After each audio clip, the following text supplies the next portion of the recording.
কংগ্ৰেছ দলে সদায় অবৈধ বাংলাদেশী বিৰুদ্ধে এটা কঠোৰ স্থিতি বিচাৰে তা আমাৰ কথা স্পষ্ট বাংলাদেশী অবৈধ বাংলাদেশী এনআৰসি ভিতৰত সোমাব নালাগে ভোটৰ তালিকাত সোমাব নালাগে এইকেইটা দিন বাংলাদেশী নামৰ ৰাজনীতি হৈ আছে বাংলাদেশী কিমান ধৰিলে আজি তাৰিখত আমি প্ৰমাণ পোৱা নাই মুখ্যমন্ত্ৰীয়ে আজি ৰাইজক চাকৰি দিয়াতকৈ বন্দুক দিবলৈ বিচাৰিছে মই গৃহ বিভাগৰ দায়িত্ব মই লওঁতে মই বিফল হৈছো মই অবৈধ বাংলাদেশী বিদায় দিব পৰা নাই মই মানুহক মই নিৰাপত্তা দিব পৰা নাই সেইকাৰণে মই মানুহক এতিয়া বন্দুক দিছো তো মুখ্যমন্ত্ৰী পদত্যাগ কৰক কংগ্ৰেছ দল সদায় জাতীয়বাদী চিন্তাধাৰাক সন্মান কৰে আৰু কংগ্ৰেছ দলে সদায় অবৈধ বাংলাদেশী বিৰুদ্ধে এটা কঠোৰ স্থিতি বিচাৰে আমাৰ দিনতে প্ৰায়তঃ তৰুণ গগৈ দেৱৰ চৰকাৰ দিনতে আমি এনআৰসি আৰম্ভ কৰিছো এনআৰসি আমি আৰম্ভ কৰিলো বিজেপি আহি ক'লে যে 16 মে পিছত সকলোৱে তালি টোপলা বান্ধি গুচি যাব এতিয়া আমি জানিবলৈ বিচাৰিছো যে কিমানক তেওঁলোকে বিদায় দিব পাৰিলে তা আমাৰ কথা স্পষ্ট বাংলাদেশী অবৈধ বাংলাদেশী এনআৰসি ভিতৰত সোমাব নালাগে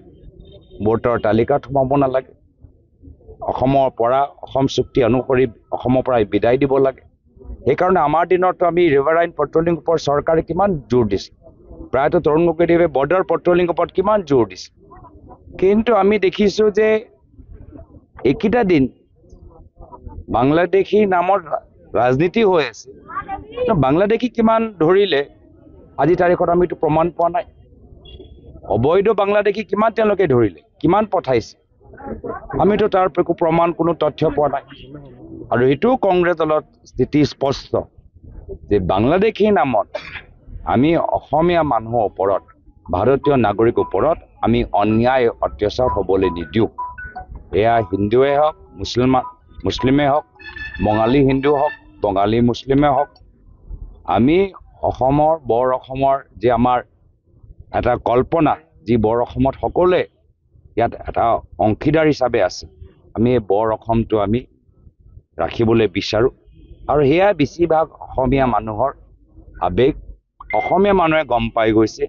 নিৰ্বাচন কাষ চাপিছে মুখ্যমন্ত্ৰী বিফল হৈছে মুখ্যমন্ত্ৰীয়ে আজি ৰাইজক চাকৰি দিয়াতকৈ বন্দুক দিবলৈ বিচাৰিছে মুখ্যমন্ত্ৰীয়ে আজি বিভিন্ন সোণোৱাল কছাৰী নিৰ্বাচন পাতিবলৈ বিফল হৈছে কাৰ্বি আংলঙৰ তেওঁলোকৰ যি সাংবিধানিক অধিকাৰ সেই সাংবিধানিক অধিকাৰটো দিবলৈ বিচৰা নাই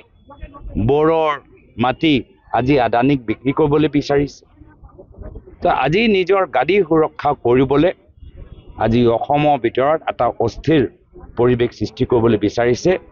অসমৰ মানুহ হিমন্ত বিশ্ব শৰ্মা ডাঙৰীয়াতকৈ বেছি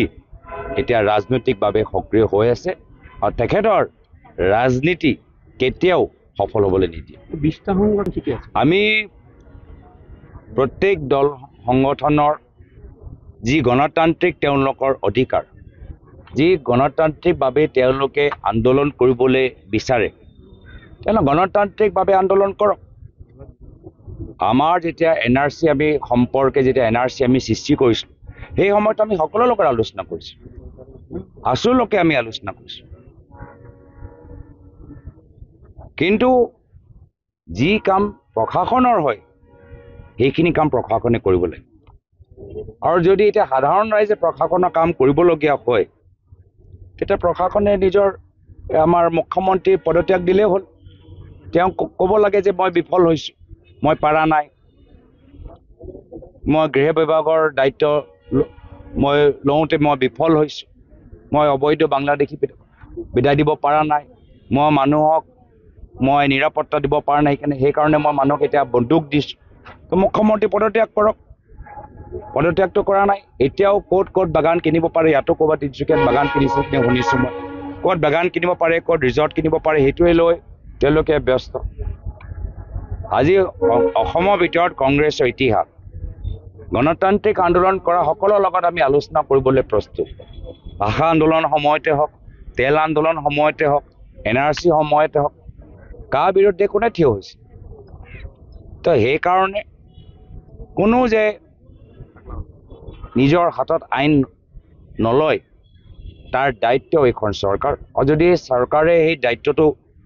পালন কৰিব নোৱাৰে ধৰি ৰাখিব নোৱাৰে তেতিয়া এদিনো তেওঁ মুখ্যমন্ত্ৰী চকীত বহি থকা তেওঁৰ সুবিধাটো থাকিব নালাগে এদিনো তেওঁ ৰৈ থাকিব নালাগে আজিয়ে পদত্যাগ দি দিয়ক